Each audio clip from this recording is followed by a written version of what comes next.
This program contains true stories of rescues. All of the 911 calls you will hear are real. Whenever possible, the actual people involved have helped us reconstruct the events as they happened.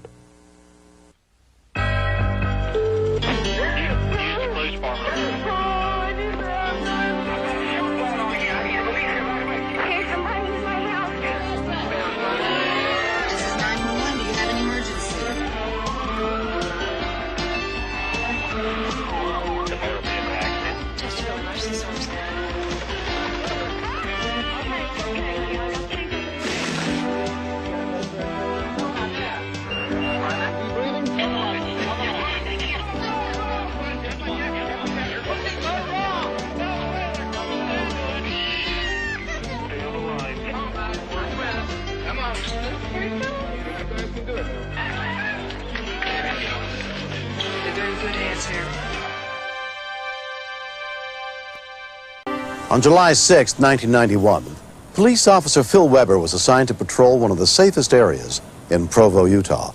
Around 5:30 p.m., he and a deputy from the Sheriff's Department, Mike Morgan, were working together on a routine investigation.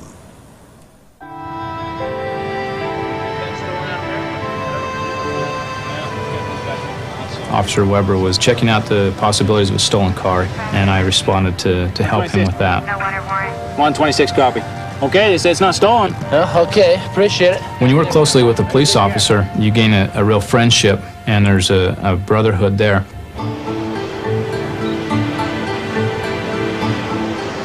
As I got up the road, I noticed one individual was being pursued by two others. 337, 126. Looks like we got a fight up on this dirt lane. I called Officer Weber to come and back me up.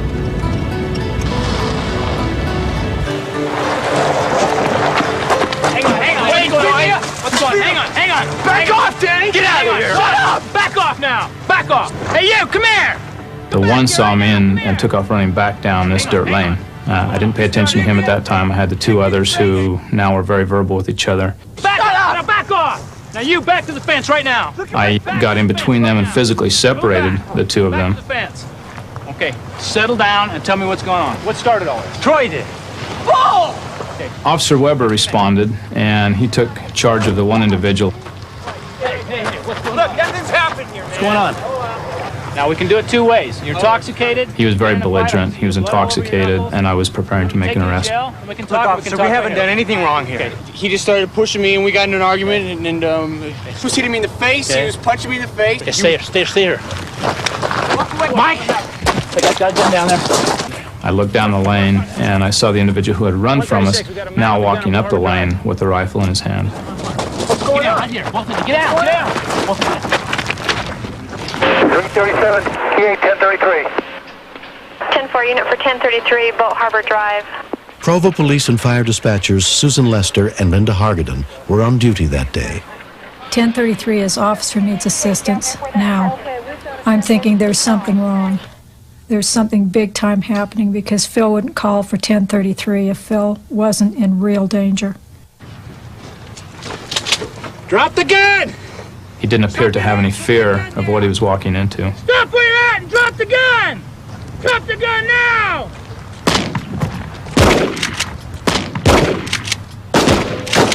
Put the gun down! We were shooting a number of shots, but because of the distance of 125 yards with the shotgun, they weren't having a lot of effect. 337, shots fired. We need an ambulance. 10-4, ambulance will be responding.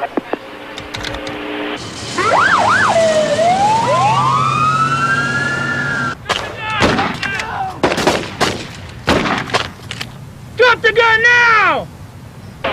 337, have the ambulance stop at the end of the houses. Don't have the ambulance come in. We still have him up with the gun. 10-4, will advise. Our paramedics and our firemen are not allowed to go into a scene unless it's secured.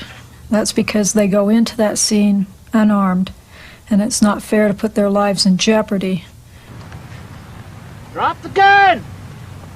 Put it down! When I heard that Phil was shot, I couldn't believe it.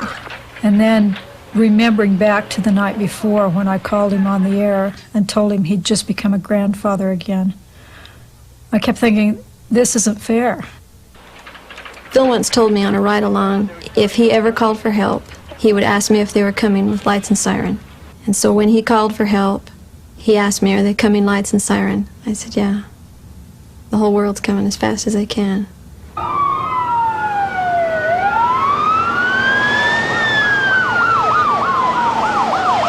Don't shoot! Put that gun down! Put the gun down! Drop the gun! Stop where you're at! Mike, are there yet? He had a large quantity of blood squirting from his neck, which appeared to be an arterial-type bleed. You're okay. No, no, Phil. I don't want you to lay down. I want you to sit up. He tried to lay down and was mumbling something about, let me lay down, let me die. You're all right. And at that time, I thought Phil was going to die. I didn't think he would make it. Phil, look at me. You're going to be okay. You're going to be all right. As I'm holding Phil's neck, I'm looking through the rear window at the suspect. He was struggling with his gun and getting up into a sitting position at this time. Okay? Okay. I realized that Phil was very vulnerable now, sitting on the ground behind my vehicle. If the suspect were to shoot underneath the vehicle, Phil's back was exposed to him. Look, Phil, deep breath. Deep breath, okay? I realized that I had to do something to put the suspect down. No, don't lay down. Don't lay down on me. I want you to sit up. I want you to sit up, okay? I pulled out the M14 with my right hand, still having my left hand on Officer Weber's neck. But I wasn't able at that point in time to put a round in the chamber because I only had the one hand that I was operating with. I knew that I was going to have to leave Phil at some time. I couldn't continue to hold on to that neck. And in a very short time, Phil would bleed to death. You're all right. I don't want you to lay down. I want you to sit up and take deep breaths, okay? Can I help? I was nervous at that point. I didn't know whether the suspect was going to attempt to hurt Phil or to help him, but I believed that I didn't have any choice in the matter except to let him help me. Don't you let go. He's bleeding.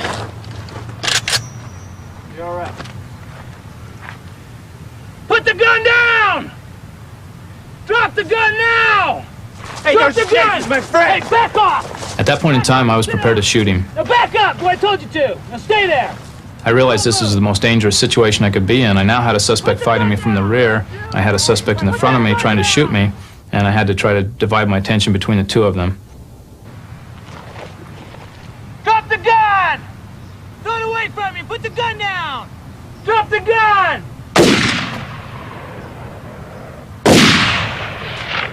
I've never shot anybody before. It's tough to take a high-powered rifle and shoot another human being.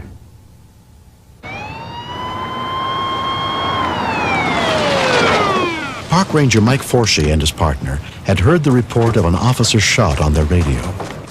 When I ran up to the scene, first thing I said was, what the heck have you guys got yourself into? I don't know, this guy down here, he just come walking down the lane and started firing. I just opened fire on us. I don't know what's happening. Okay. I knew that an ambulance wouldn't come into the scene until the scene was secured.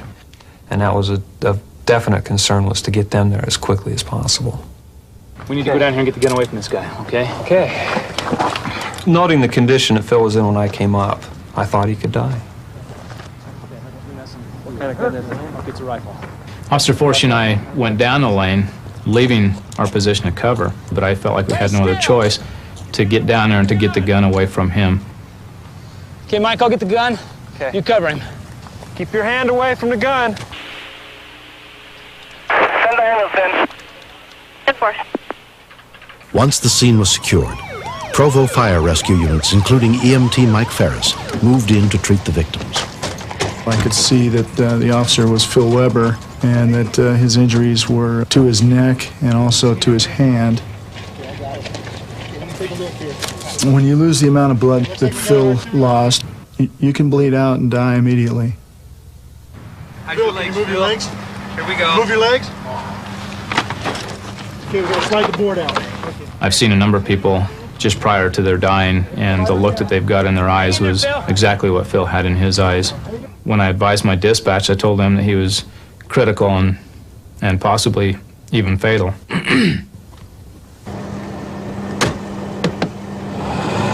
Phil Weber was transported to Utah Valley Regional Medical Center and put under the care of emergency physician Elmo Gruel.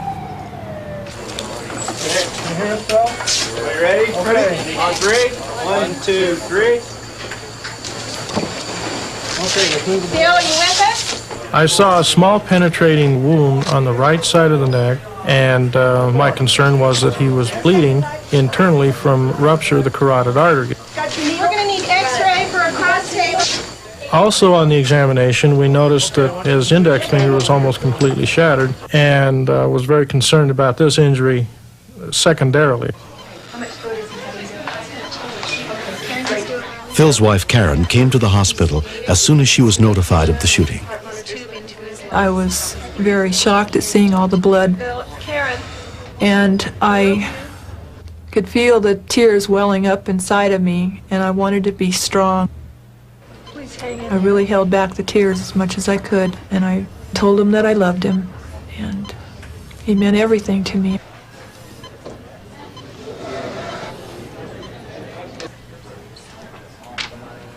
It became apparent that there was not an interruption or a laceration of the carotid artery.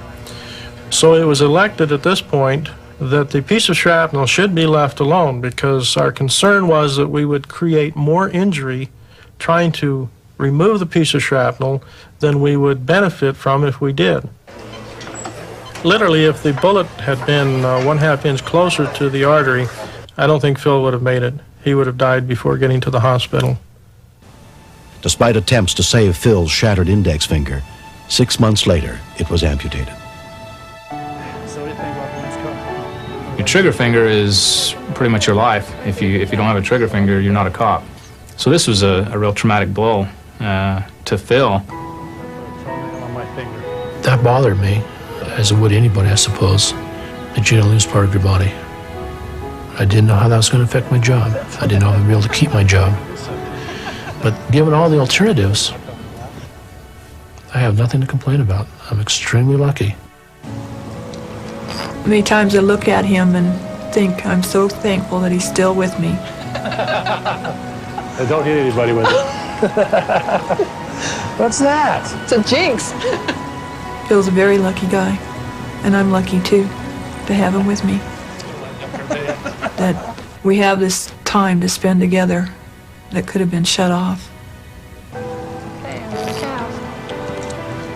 The man who shot Officer Weber was found guilty of attempted murder and sentenced to 15 years in prison. I would like to think I'm back to being the Phil Weber I used to be. He's really not the same old Phil. He's better.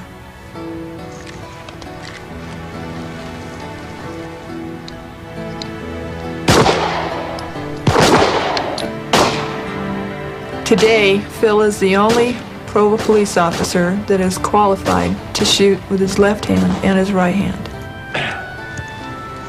How come there's no holes in your target? Is that shooting yours? Deputy Morgan, Mike Morgan, saved my life out there. There's even a greater bond than there was before with me and Phil. Before, we were professional acquaintances. When you go through something like this, we fought together, we survived together, and we're stronger because of it. You really were shooting at my target. I was. I told you I was. My wife and I both firmly believe that my life was saved by an angel. That took the form of first aid administered by Deputy Morgan, by medical personnel and other officers, and hospital personnel. Everything put together. I owe a lot to a lot of people. A lot of people put out a lot of time and a lot of effort into me personally. So I'm extremely lucky.